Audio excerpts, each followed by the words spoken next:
बहुत शुक्रिया। तिजारती वक्फे के बाद मैं सनम एजाज हालात वाक़ात पे हमारी ख़ास नज़र जेके स्पेशल में शुरुआत फ़ैसले से मुअज़्ज़ज़ सुप्रीम कोर्ट का फ़ैसला नपुर शर्मा, वो खातून जिसने रसूल अकरम सल्लल्लाहु अलैहि वसल्लम की शान में एक टीवी डिबेट के दौरान गुस्ताखी की थी और उस टीवी डिबेट में हुई उसकी गुस्ताखी पर बहुत कुछ झेलना भी पड़ा था।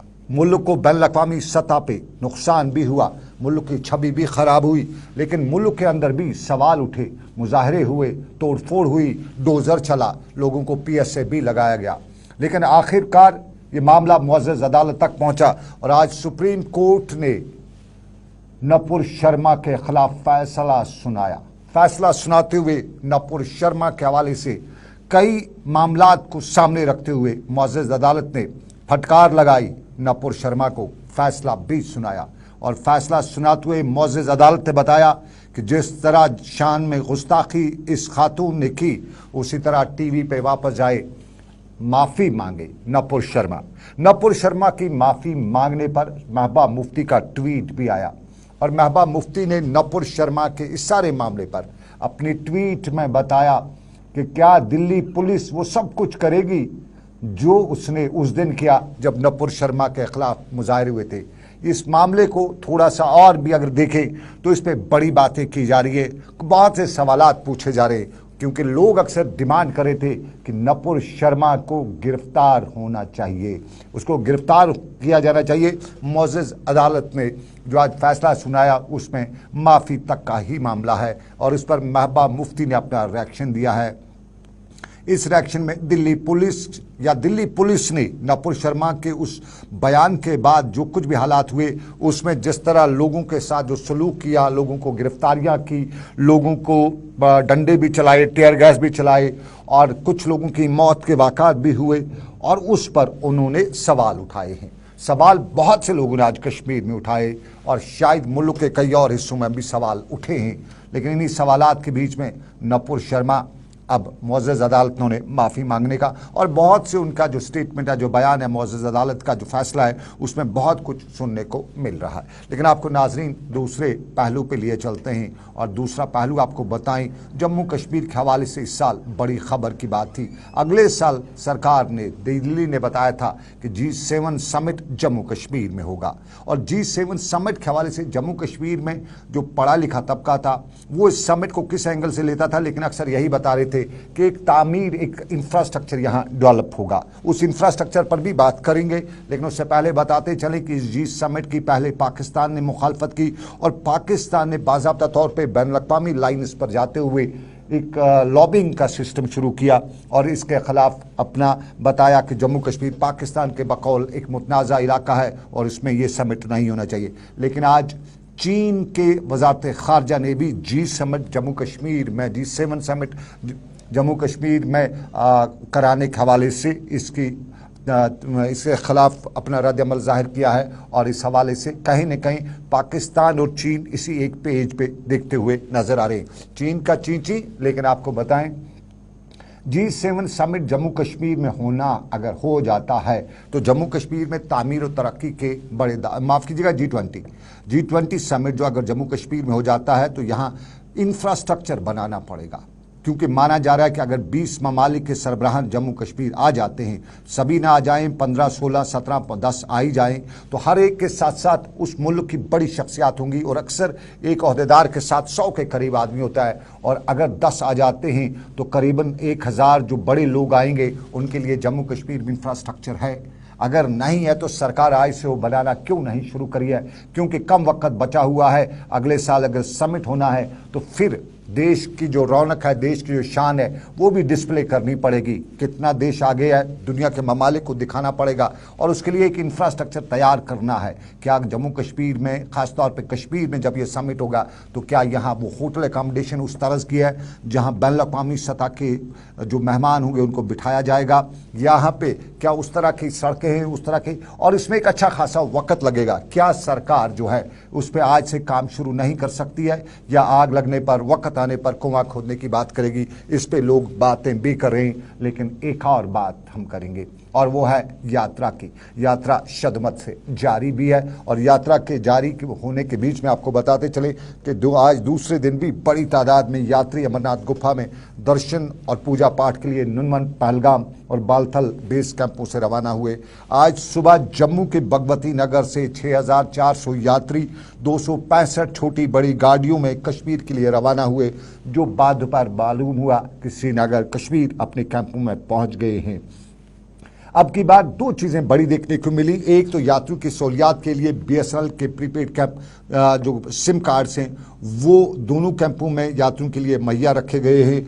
और अमरनाथ यात्रा के हवाले से आपको बताते चलें कि केव के आसपास सिर्फ BSNL की मोबाइल सर्विस चलती है और इसलिए ये भी बताया गया है। आज यात्रियों को सुबह 5 बजे से 11 बजे तक दुमेल और चंदनवाड़ी गेट को अबूर करने की आज इजाज़त रखी गई थी। और ये भी बताया गया था कि दोपहर 3 बजे के बाद किसी भी यात्री को पैंतरी से गुफा की जानिब सफ़र करने की इजाज़त नहीं दी जाएगी। इस हवाले से यही बताया गया कि मौसम की सूरत हाल को मद्देनजर रखते हुए यह फैसला किया गया है।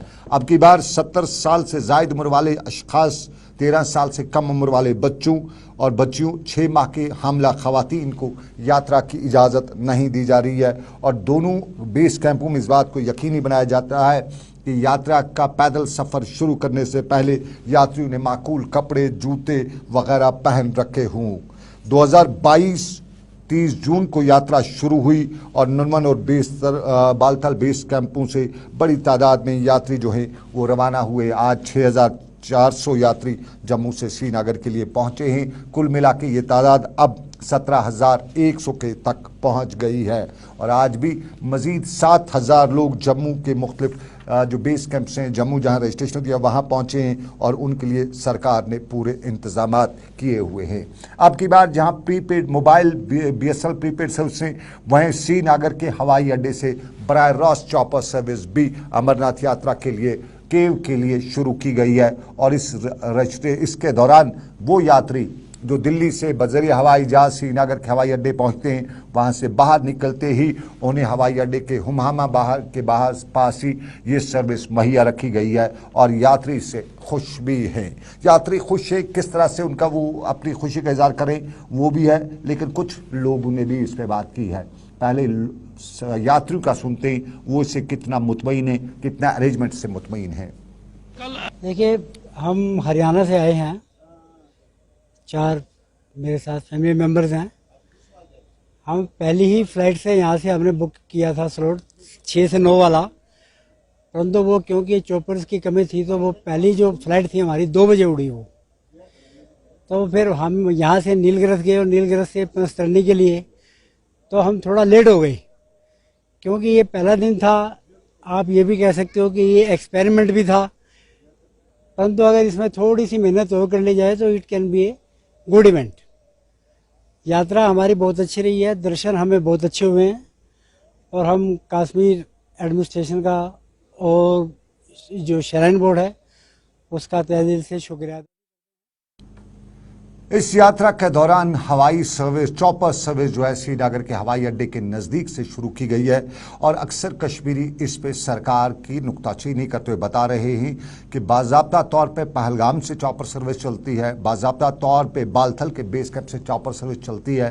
तो यहाँ से वहाँ तक पहुँचने के लिए यात्रियों को हवाई सर्विस मुहैया करना, इससे बहुत से लोगों को रोज़गार जो है उस पर असर पड़ता है, क्योंकि टूरिस्ट जो हवाई अड्डे पे उतरता है वो टैक्सी लेता है, उस टैक्सी में लेके वो पहलगाम पहुंचता है, उस टैक्सी में जाके लेके वो बालथल बेस कैंप पहुंचता है और वहां से वो चॉपर सर्विस भी ले जाता है। और फिर फटाफट में जो ये यात्रा है इससे नुकसान हो जाता है। न यहाँ से कोई ख़रीद फ़रोख्त ये लोग कर पाते हैं, न यहाँ से जो पैसा खर्च वगैरह जिस तरह सरकार बता रही है कि 30 से 35 हज़ार रुपये एक यात्री यहाँ पे यात्रा के दौरान खर्च करता है, वो नहीं हो पाता है। तो अक्सर लोगों ने बताया है कि यात्रा के लिए जो चॉपर सर्विस है पहलगाम से अच्छी है, बालथल से अच्छी है। श्रीनगर के हवाई अड्डे तक से पहलगाम या बालथल तक पहुंचाने के लिए जो इंतजामात हैं उनमें पुराना तरीका अच्छा है, उस पर नज़रसानी की गुंजाइश है, ये लोगों का कहना। लेकिन इस यात्रा के दौरान कई और मामला, सोशल मीडिया पे एक वीडियो भी वायरल हुआ है जिसमें खन्ना अनंतनाग की सूरत हाल है। उससे पहले यात्रा लिटिडी श्रीनगर के पांता चौक के लोग श्रीनगर की प्रेस कॉलोनी में पहुंचे हुए थे और सरकार के फैसले पर अपनी तनकीद कर रहे थे। लेकिन आज एक और मामला भी इस यात्रा के सफ़र के दौरान देखने को मिला। ये बानिहाल का सफ़र के दौरान वाक़ा है और यहाँ पे दूध फरोश को अपना दूध बाहर ही फेंक देना पड़ा। वो रोजी रोटी कमाने के लिए सुबह दूध लेके घर से निकला था, लेकिन यात्रा के नाम पे जो ट्रैफिक बंद किया जाता है, जो लोगों की मूवमेंट बंद की जाती है, उससे उस बेचारे का दूध वगैरह ख़राब हो गया और बाद में उस गरीब आदमी की जो रोजी रोटी का वसीला था उसको सारा फेंकना पड़ा, क्योंकि दूध जो है उसका ख़राब हो गया था। अक्सर लोग यात्रा के दौरान जो सिक्योरिटी के नाम पर यहाँ पे रास्ते वगैरह बंद किए जाते हैं, उस पर वाविला या एतराज़ करते रहते हैं और नज़रसानी की अपील करते रहते हैं। और यहाँ पर भी इस शख्स ने आज बताया, पहले उसका सुनते हैं उसने क्या किया, क्या वजह हुई उसने सारा दूध फेंका। क्या नाम है, हाईवे से आ रहा हूँ दूध लेके। सुबह 7 बजे मैं टंडल पहुँचा हूँ। 7 बजे से अभी तक 12 बज गए। अब छोड़ा तब तक मेरा सारा दूध खराब हुआ है जी। मैं दूध पे गुजारा चलाता हूँ और मेरे पास कोई नौकरी है ना कुछ, हम दूध बेच के अपना गुजारा चलाते हैं। मेरा ये बानिहाल का वाक़ा है। दूध वाला बेचारा गरीब आदमी था, दूध पे उसका घर चलता है, शाम के बच्चों के लिए रोटी वो उस दूध से ले जाता। लेकिन इस यात्रा के दौरान जो ट्रैफिक के मैनेजमेंट के हवाले से या सिक्योरिटी मैनेजमेंट के हवाले से लोगों को इस तरह से लिया जाता है, उस पर बहुत से लोग कहते हैं कि सरकार देखे कौन जा रहा है और उसकी तलाशी वगैरह लेके जाने की इजाज़त दी जानी चाहिए ताकि इस तरह के वाक़ात जो हैं ये पेश ना आएँ। लेकिन नेशनल कॉन्फ्रेंस ने इस पर अपना कड़ा रुख इख्तियार किया है और नेशनल कॉन्फ्रेंस कि इमरान नबी डार ने आज इस पर अपना रद्द-ए-अमल जाहिर करते हुए बताया कि सरकार आखिर जतलाना क्या चाहती है। अपनी रिट तो सही है, लेकिन सरकार बताना क्या चाहती है। इमरान नबी डार को सुनते हैं। कल एक वीडियो वायरल हुआ जिसमें शायद केपी रोड अनंतनाग का एक वीडियो था और उसमें सिक्योरिटी फोर्सेस एक नौजवान को रोक रही थी सड़क पे चलने से। उससे पहले भी एक और वीडियो आया था जिसमें केपी रोड पे जितने भी शॉप्स थे उन शॉप्स को बोला गया है या वर्बल ऑर्डर पेश किया गया है कि आप जी शॉप्स क्लोज करें। हमारा बस इतना कहना है कि ये जो यात्रा यहाँ पर हुई है पहली बार नहीं हो रही है, ये पिछले 100 साल तकरीबन 118 साल से ये यात्रा चल रही है और हमेशा कश्मीरी मुसलमान ने इस यात्रा को कामयाब करने में अपना जो है योगदान दिया, अपना रोल बड़ा ज़बरदस्त तरीके में निभाया। और इससे पहले जो सरकार, जो डेमोक्रेटिक सरकारें भी थी, उन्होंने कोई कसर नहीं छोड़ी इस यात्रा को हर किसी तरीके से कामयाब करने की। और आम कश्मीरी मुसलमान ने आउट ऑफ वे, आपको याद होगा 2016 में कितने हालात खराब थे और उन हालात खराब होने के बावजूद भी जो है यात्रा खुशअस्लूबी से हुई, किसी टूरिस्ट को कहीं पे कोई नुकसान नहीं पहुंचा। लेकिन आज का सिलसिला हम कुछ नया देख रहे हैं। हम मानते हैं कि ये हुकूमत प्रोपेगेंडा करने में बड़ी जो है। बिल्कुल नाज़रीन, 2016 भी हमें याद है, 17 भी याद है, 2015 भी याद है और एक बार 2016-15 के आसपास जब कश्मीर में हालात ख़राब हुए थे, श्रीनगर में माइस्मा के लोगों ने अपने कैंप्स लगाए थे, अपना जो लंगर्स लगाए रखे थे यात्रियों की हिफाजत के लिए, यात्रियों के ताम के लिए, खाने पीने के लिए। ये कश्मीरी की जिम्मेदारी और कश्मीरी अपनी जिम्मेदारी निभाने से पीछे कभी नहीं रहा है और ना ही आगे भी रहेगा। इस यात्रा को खुश असलूबी से अंजाम देना है और ये बताना है कि जिस तरह से कुछ लोग हमें पोर्ट्रे करते हैं, कश्मीरी को पोर्ट्रे करते हैं, उस तरह से कश्मीरी नहीं है। वो भाईचारे की अलामत रहा है और आगे भी रहेगा। ये यात्रा की बात। लेकिन आज का दिन यकम जुलाई बहुत ही इंपॉर्टेंट दिन है शोबे तिब के हवाले से। आज दुनिया भर में डॉक्टर्स डे मनाया गया। आज के दिन पर डॉक्टर्स के रोल, डॉक्टर्स के तर्ज इलाज और उनकी अहमियत को उजागर किया गया और तिब के मामले पर माहिरीन ने अपने ख्यालात का इज़हार भी किया। जम्मू कश्मीर में भी डॉक्टर्स डे के मौके पर कई तकरीबात हुई और इन तकरीबात में तिबी माहिरीन ने अपने पेशे, लोगों के तर्ज अमल, सरकार की गैर संजीदगी और लोगों के रवैये खुल के बात की और ये बावर कराने की कोशिश की कि डॉक्टर मसीहा है, लोगों की खिदमत करने को अपना फ़र्ज समझता है और अपनी खिदमत करते हुए कोई कसर नहीं छोड़ता है। ताउन हो या वबा कैंसर का, इन सभी, माफ़ कीजिए, कोरोना वायरस का, इन सभी के दौरान डॉक्टरों ने बिला मज़हब, बिला रंग मिलत या अपनी खिदमत अंजाम दी हैं और ज़िंदगियों को बचाने की भरपूर कोशिश की है। ये एक तस्वीर का रुख है, लेकिन हम दूसरे रुख पर भी बात करेंगे। आज की तकरीबात के दौरान भी बहुत से हमें दूसरा रुख भी देखने को मिला और बहुत से लोगों ने जो अब इस हवाले से आज डॉक्टर्स डे के हवाले से अपने ख्यालात का इज़हार कर रहे थे। कई जगहों पे इस शोबे से जुड़े लोगों को आड़े हाथों भी लिया, कोई कसर भी नहीं छोड़ी आड़े हाथों लेने की। शुरुआत बहुत से लोगों ने हमारे साथ बात करते हुए सूरा मेडिकल इंस्टीट्यूट से की और ये भी बताया कि हयात बख्श दवाइयाँ फ़रोख्त करने वाले, बेज़ाब्तियाँ करने वाले, कानून के ख़िलाफ़ काम करने वाले, प्राइवेट प्रैक्टिस का अलाउंस लेकर भी प्राइवेट प्रैक्टिस करने वाले, ये सब आज के दिन पर क्या मुबारकबादी के मुस्तहक़ है। वो अलग बात है। जम्मू कश्मीर के लेफ्टिनेंट गवर्नर मनोज सिन्हा ने आज अपने ट्वीट में डॉक्टरों को आज के दिन पर मुबारकबाद दी है और अपने ट्वीट में उनकी खिदमात, बेलूस खिदमात पर उनका शुक्रिया भी अदा किया है और शुक्रिया अदा करते हुए बताया है कि इंसानियत की फलाह के लिए, बहबूदी के लिए डॉक्टरों ने हमेशा से काम किया है। लेकिन आज हमसे कई जगहों पे सवाल पूछे गए कि क्या वाकई में हम जिसे डॉक्टर कहते हैं वो वाकई में इस शोबे से जो जुड़े लोग हैं वो वाकई में मसीहा हैं, मसीहत करते हैं? शायद नहीं। बहुत से लोगों ने सवाल उठाए। सवाल ये भी उठाया कि सरकार की तनख्वाह लेते हैं, 10 बजे अस्पताल पहुंचते हैं, अराइवल पे दस्तखत करते हैं, 11 बजे प्राइवेट प्रैक्टिस करने के लिए क्लिनिक पर पहुंच जाते हैं। ये भी बताया गया कि पिछले दिनों सरकार ने कई डॉक्टरों को नौकरी से निकाला भी, हुक्मनामा जारी किया, बर्खास्त किया और उस बर्खास्त की वजह यही थी कि वो कश्मीर में यहाँ के मेडिकल कॉलेज से सरकार की रकूमात पर उनने डॉक्टरी पढ़ी, डिग्रियाँ हासिल की, लेकिन खिदमत वो अरबों की कर रहे हैं, शेखों की कर रहे हैं। खिदमत डॉक्टरी वो अमेरिका, बरतानिया और दूसरे ममालिक में कर रहे हैं और वहाँ रहने के बावजूद यहाँ तनख्वाहें वसूल करते रहे थे। आज के दिन पर भी बहुत से लोगों ने हमसे सवाल पूछे कि क्या वाकई डॉक्टर मसीहत आज भी करते हैं? अगर करते हैं तो फिर हमारे प्राइवेट क्लिनिकों पर पेशेंट्स का ज़्यादा रश क्यों होता है? क्यों हमारे डॉक्टर साहिबान अक्सर ये बताते हैं कि सरकारी अस्पताल की जो लेबॉर्ट्री है उसका टेस्ट जो है वो सही नहीं है, फलानी लेबॉर्ट्री पे जाइए, वहाँ से अपना टेस्ट करवा के लाइए। आज भी हमसे ये पूछा जाता है कि सरकारी अस्पतालों में जो डॉक्टर साहिबान ड्यूटियाँ देते हैं क्या वाकई में वो वहाँ पे पेशेंट्स को देखते हैं? ख़ासतौर पे फैकल्टी मेंबर्स, ख़ासतौर पे सीनियर डॉक्टर्स, उन लोग वो वाकई में प्राइवेट प्रैक्टिस का अलाउंस तो लेते हैं तो फिर उसके बावजूद भी प्राइवेट प्रैक्टिस करते हैं। गैर मियारी अद्वियात यानी आम तौर पे जिन्हें नकली अद्वियात कहा जाता है, उनकी सबसे बड़ी वबा जम्मू कश्मीर में देखी जाती है और उसके प्रमोशन के हवाले से भी बताया जाता है कि हमारे शोबा तिब के डॉक्टर ही जुड़े हुए हैं। आज के दिन पर मकाले पढ़े गए, लेकिन ज़रूरी ये भी बताना चाहता हूँ कि प्राइवेट प्रैक्टिस के साथ साथ ये प्राइवेट जो नकली दवाइयों का कारोबार है ये कश्मीर में डॉक्टरों की मदद के बगैर कभी पनप नहीं सकता है।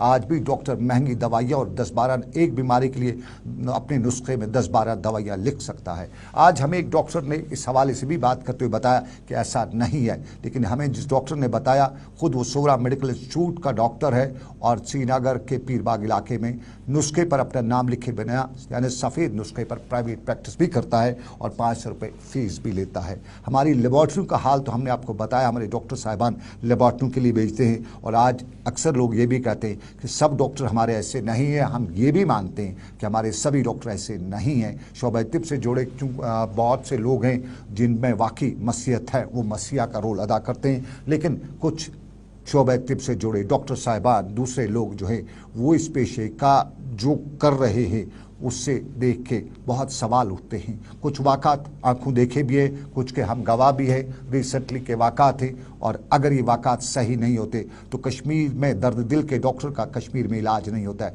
अक्सर को डॉक्टर कहते हैं कि दिल्ली ले जाइएगा, हड्डी जोड़ का दर्द हो तो कहा जाता है कि पंजाब के शहर ले जाइएगा, चंडीगढ़ ले जाइएगा, और कैंसर जैसे मर्ज़ की बात की जाती है तो सूरा मेडिकल इंस्टीट्यूट से लेकर दूसरे डॉक्टर साहिबान यही कहते हैं कि यहाँ के डॉक्टर कुछ नहीं जानते, लेना है तो टाटा इंस्टीट्यूट बॉम्बे ले जाइएगा, क्योंकि जम्मू कश्मीर के डॉक्टर वो डॉक्टर हैं जो दुनिया में अपना नाम बना चुके हैं। अमेरिका में सबसे बड़े डॉक्टरों की फहरिस्त में कश्मीरियों का नाम है, बरतानिया में बड़े बड़े डॉक्टरों की फहरिस्त में, टॉप डॉक्टर्स की फहरिस्त में जम्मू कश्मीर के डॉक्टरों का नाम है, लेकिन उसके बावजूद भी हमारे यहाँ के डॉक्टर अक्सर रेफरल केसेस पर ही चलते हैं। तो क्या वाकई में आज का दिन हमारे डॉक्टर साहिबान मनाने के हकदार थे? अगर नहीं है तो ये सवालात का जवाब दीजिए, और अगर है तो हम सल्यूट करते हैं हमारे शोबे तिब के उन डॉक्टरों को जिन्होंने इस कोविड के दौरान लोगों की खिदमत की, अपनी जान पर खेलते हुए भी अपनी जान का नजराना भी दिया और शहादत का मकाम भी हासिल किया। इस कोविड के दौरान डॉक्टरों ने बहुत सा काम किया है, उससे किसी को भी इनकार नहीं हो सकता है, लेकिन यह एतराफ़ हमें करना चाहिए कि बहुत से लोग ऐसे हमारे शोबे तिब में हैं जो सिर्फ पैसे कमाने की मशीन बने हुए हैं। इलाज वगैरह के हवाले से सब लोग जानते हैं किस तरह से करते हैं। ये एक पहलू ज़िंदगी का, लेकिन हम दूसरे पहलू पर भी चलेंगे, और ये दूसरा पहलू आपको बताएं सियासत का पहलू है, और सियासत के पहलू में इंतखाबात। और आज इन्हीं इंतखाबात पर नज़र बशारत बुखारी ने रखी थी जो पीपल्स कॉन्फ्रेंस के सीनियर लीडर हैं, और बशारत बुखारी ने क्रीरी के इलाके में आज एक पार्टी कन्वेंशन का इनकाद किया। इस कन्वेंशन के दौरान बशारत बुखारी ने इलाके के मामलात और उसमें पीपल्स कॉन्फ्रेंस को घर घर तक पहुंचाने के लिए जोर भी दिया, और बशारत बुखारी ने अपनी तकरीर में इंतखाबात की भी बात की। इंतखाबात के हवाले से भी बताया कि हम तैयार हैं, और साथ साथ में सियासत पर के दूसरे पहलू पर नज़र रखते हुए बताया कि ज़माने के हालात या ज़माने के उतार चढ़ाव में यहाँ की सियासत भी नज़र हुई है, और इस वक्त हमें सबको मिल के एक नई शुरुआत करनी पड़ेगी। बशारत बुखारी। हम लोग तो वैसे भी तैयार हमेशा रहते हैं इलेक्शन के लिए। अब 2 महीने बाद हो, 6 महीने बाद हो, 10 महीने बाद हो, तो इलेक्शन जब भी होगा हम तैयार हैं। लाहीअमल और प्रोग्राम बता दीजिए। प्रोग्राम तो कुछ है नहीं ना, प्रोग्राम को तो सिर्फ इलेक्शन लड़के सरकार में आना है। लाहीअमल देखिए, 70 साल से या 90 साल से हम सिर्फ सुनते आए हैं स्लोगन्स, हुआ कुछ नहीं, जितना था वो भी गया। अब अगर आप ये मान के चलते हैं, पीएचडी ये मान के चलती है कि अब फिर लोग उस बहकावे में आएंगे स्लोगन्स के, तो मुझे लगता है वो गलत सोच रहे हैं। अगर आप यात्रा को लें, यात्रा यहाँ 1800 कुछ सन से होती चली आ रही है। खास तौर से 90, 91, 92, 93, 94, 95, 96, 97, 98, 99 जब हालात बहुत खराब थे तब भी यात्रा हुई। अभी जो 3 साल के बाद, शायद अब 2 साल के बाद यात्रा फिर हो रही है, ऐसा जाहिर किया जा रहा है कि ये यात्रा यहाँ होना नहीं थी। मुझे भी कल ऐसा गुमान लगा कि यात्रा पहली बार हो रही है, शायद मैं बाकी हिस्ट्री भूल गया। ऐसे पेश कर रहे हैं यात्रा हो रही है। और दूसरी बात ये कि ऐसा इजहार किया जा रहा है कि जैसे जबरदस्त लोग यहाँ पे यात्रा के खिलाफ हैं, और सरकार बड़ी कोशिश कर रही है यात्रा होनी चाहिए, ऐसी कोशिश कर रही है। बशारत बुखारी इंतखाबात की भी बात की, वर्करों पर जोर भी दिया, और उसके साथ यात्रा के हवाले से भी बात किया। बताया कि माहौल ऐसा पैदा किया जा रहा है जैसे कि पहली बार ऐसा हो रहा है। ये बशारत बुखारी बता रहे थे। लेकिन आपको नाजरीन उस पहलू पे लिए चलते जो गरीब के साथ जुड़ा है। ऑटो रिक्शा चलाने वाला गरीब आदमी होता है, और ये गरीब आदमी रोज़ी रोटी के लिए कुछ पैसे जमा करके एक ऑटो ख़रीद लेता है, लोगों को एक जगह से दूसरी जगह पहुंचाता है, और उस एक जगह से दूसरी जगह पहुंचाने की कुछ उजरत लेता है। कुछ जगहों पे कुछ महंगाई भी हो जाती है, कुछ किराए का हेर फेर भी हो जाता है, और उस सब पर नज़र रखने के लिए सरकार ने बाज़ाब्ता तौर पर कायदे कानून बनाए हैं। ऑटो रिक्शाओं में मीटर नस्ब करने के अहकाम भी जारी किए हैं। लेकिन कश्मीर वैली में यूँ कहें तो कश्मीर वादी का बवादम ही निराला है। यहाँ पे मार पड़ती है तो ये देखा नहीं जाता है कि आखिर वजह क्या है, मार कौन दे रहा है, क्यों दे रहा है, ये अक्सर देखने को नहीं मिल रही है। इन दिनों श्रीनगर में या यूँ कहें ऑटो ड्राइवरों को इन दिनों उनकी बड़ी पकड़ दक्कड़ हो रही है। जहाँ पे भी किसी ट्रैफिक एहलकार को ऑटो वाला नज़र आया, फ़ौरन पकड़ के उसको ले जाता है, बंद कर देता है। 1 दिन 2 दिन ऑटो का बंद रहना उस आदमी के लिए कितना अजाब होगा जिसका घर इसी ऑटो की आमदन से चलता होगा। और बिलाखिर ये मामला आज श्रीनगर की प्रेस कॉलोनी तक पहुँचा हुआ था। सरकार कहती है कि ऑटो रिक्शा ड्राइवर जो हैं वो ऑटो को अपने मीटर लगाएं ताकि लोगों को की सही खिदमत हो सके, नाजायज़ मुनाफाखोरी न हो सके। लेकिन ये मामला जो है, इस मामले पर आम लोग क्या कहते हैं, ऑटो ड्राइवर क्या कहते हैं, ज़रा सुन लेते हैं। जावेद अहमद है, मैं सीनियर सेक्रेटरी हूँ ऑल कश्मीर ऑटो एसोसिएशन का। पिछले रमज़ान से पहले की बात है, एसएसपी ट्रैफिक जब हरकत में आ गए, ट्रैफिक डिपार्टमेंट ने जब कार्रवाई शुरू की थी, उस टाइम से ही ये मसला चल रहा है। तब से हमारे चालान जो कट रहे हैं, कंपाउंड चालान, वो तो जब हमारी यूनियन डिपार्टमेंट के पास जाती है, ऑफिसरान के पास जाती है, उनसे गुजारिश करती है, मिन्नतें करती है, हमने पाँव भी पकड़े उनके। मैंने बोला कि ये गरीब तबका है, कम से कम इसकी तरफ देखिए। हमारे कश्मीर में हर साल कोई ना कोई किसी न किसी वजह से अनरेस्ट रहता है, ये सबको पता है।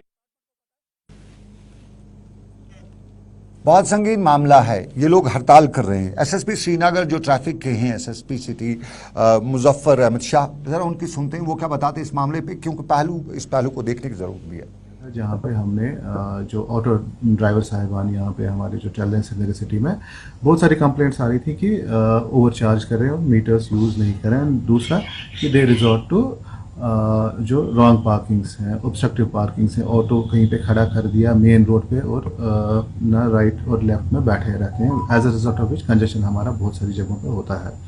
तो हमने एक जैसे जो ड्राइव शुरू की थी तो उसमें हमने कुछ ऑटोज़ को सीज़ किया था। उसके बाद जो इनकी जो एसोसिएशन है वो मेरे पास यहाँ पे आए और उन्होंने कुछ टाइम मांगा था, अराउंड 15 डेज़ का उन्होंने टाइम मांगा था कि जो हमने बताया था उनको कि ऑब्स्ट्रक्टिव पार्किंग जो आप ये करते हैं या जो ओवर चार्जिंग ये करते हैं या मीटर का जो यूज़ नहीं करते हैं, इन्होंने कहा था कि इन तीनों चीज़ों पे हम काम करेंगे। हम जो हमारे जो एसोसिएट मेंबर्स हैं, जो जितने भी एसएसपी ट्रैफिक श्रीनगर मुजफ्फर अहमद शाह बता रहे थे कि मीटर लगाने हैं, लेकिन मुजफ्फर अहमद शाह तक हम ये बात ज़रूर पहुंचाना चाहते हैं कि उस ऑटो वाले को भी क्यों पकड़ा जाता है जिसमें मीटर लगा हुआ है। कुछ वाक़े के हम आई विटनेस हैं, जब आपके ट्रैफिक अहलकारों ने रात चलते एक ऐसे ऑटो वाले को भी पकड़ा जिसमें मीटर लगा हुआ था। सवारी को उतारा गया, ऑटो को लगे कि बैठ गया पुलिस एहलकार और उसको पहुँचाया गया, न कागज़ देखे न कुछ, उसको पकड़ा गया। लेकिन वक्त की कमी की वजह से इस वाक़े की पूरी रिपोर्ट हम आपको नहीं दिखा सके। ताहम चलते चलते आपको बताते चले कुछ मौसम का मिजाज, रात को पसीना निकला होगा और रात भर आपने करवटें बदलते रही होंगी, क्योंकि पिछले 22 साल की आज की रात जो थी वह 22 सालों में गर्म तरीन रात थी। और ये गर्म तरीन रात की वजह से रात भर गर्मी थी और इस गर्मी में पसीना ही पसीना था। और पसीने की शिद्दत या गर्मी की शिद्दत ने जम्मू से कश्मीर को जम्मू से पीछे छोड़ दिया है। कश्मीर आगे चला गया जम्मू से और ये दर्जा रात का 34.2 डिग्री था। गर्म तरीन रात थी। बताते हैं कि 22 साल पहले ये गर्मी थी और इस गर्मी में सूरत हाल ये थी कि 22 साल का रिकॉर्ड टूटा है। 22 साल पहले 24 जून 1990 को श्रीनगर में रात का दर्जा जो है वो 23.6 डिग्री था और आज रात का दर्जा हरारत जो है वो 23.6 डिग्री रिकॉर्ड किया गया है। और आपको नाज़रीन बताते चले ये मौसम का हाल है और इस मौसम में बताते हैं कि अभी ये सूरत हाल ऐसी ही रहेगी। लेकिन फ़िलहाल दीजिए इजाज़त, रखिए अपना ख्याल। अल्लाह आपका मेरा सबका निगहबान हो। अल्लाह हाफिज़।